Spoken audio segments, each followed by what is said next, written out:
أعوذ بالله من الشيطان الرجيم.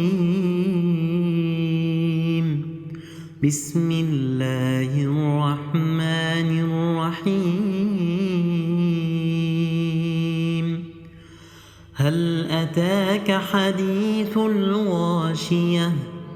وجوه يومئذ خاشعة عاملة ناصبة تصلى نارا حامية تسقى من عين آنية ليس لهم طعام إلا من ضريع لا يسمن ولا يغني من جوع.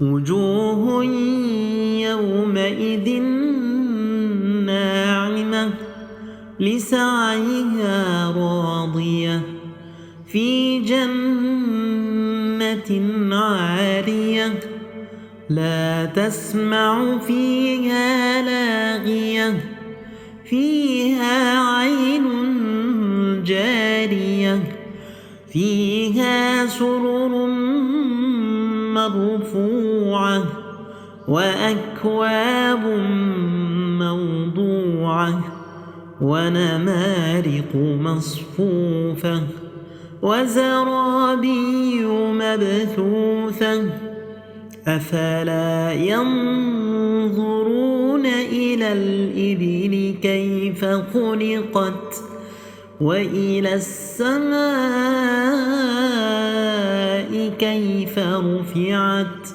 وإلى الجبال كيف نصبت وإلى الأرض كيف سطحت فذكر إنما أنت مذكر لست عليهم بمسيطر إلا من تولى وكفر فيعذبه الله العذاب الأكبر إن إلينا إيابهم ثم إن علينا حسابهم.